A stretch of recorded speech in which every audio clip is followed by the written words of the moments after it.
Hello बच्चों, चलिए प्रश्न को पढ़ते हैं। निम्नलिखित में कौन सा कथन उत्क्रमणीय अभिक्रियाओं की विशेषता है?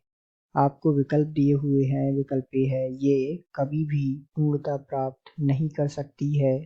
विकल्प बी है, ये उत्प्रेरक अभिक्रियाओं द्वारा प्रभावित होती है।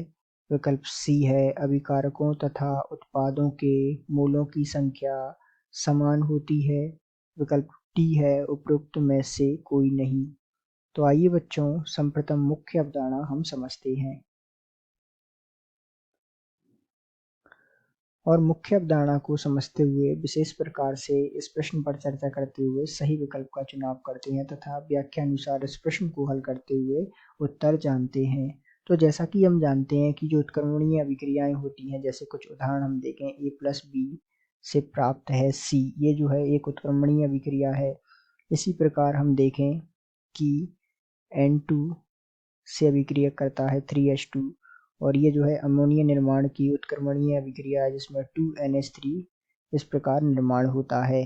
अब ये जो उत्क्रमणीय अभिक्रियाएं होती हैं, इनके बारे में एक विशेषता होती है। इनकी विशेषताओं की हम चर्चा करें कि ये जो होती हैं वो कभी भी संपूर्ण नहीं होती है। अर्थात विकल्प ए में जो विशेषता दी हुई है कि ये कभी भी पूर्णतः प्राप्त नहीं कर सकती, तो बिल्कुल सही है। जो उत्क्रमणीय अभिक्रियाएं हैं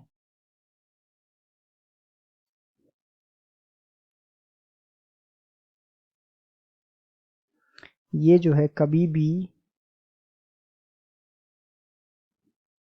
पूर्णता प्राप्त नहीं कर सकती हैं।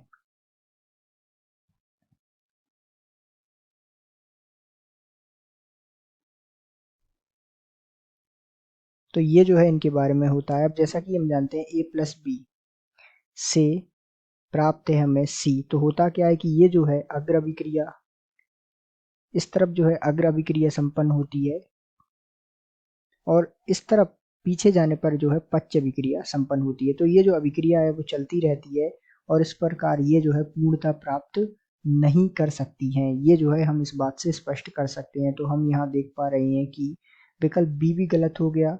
ये जो है अभिकारक तथा उत्पादों के मूलों की संख्या समान होती है, ये तो बिल्कुल ही संदर्भ में जो है स्पष्ट है ही नहीं, तो ये तो पूर्णतः गलत है। और डी भी गलत है। तो इसका मतलब विकल्प ए में जो स्पष्टता है वो उत्क्रमणीय अभिक्रिया की विशेषताओं में से एक है। अर्थात ये जो अभिक्रियाएं हैं वो अग्र दिशा तथा पश्चिम दिशा की ओर गतिमान होती हैं, ये कभी भी पूर्णता प्राप्त नहीं कर सकती हैं। ये जो कथन के रूप में विकल्प में हमें दिया हुआ है बिल्कुल सत्य है या बिल्कुल सही विशेषता जो है उत्क्रमणीय अभिक्रिया की दर्शा रहा है। तो हम कह सकते हैं कि दिए गए प्रश्न का सही उत्तर विकल्प ए है। आशा करते हैं आपको समझ आया होगा। धन्यवाद।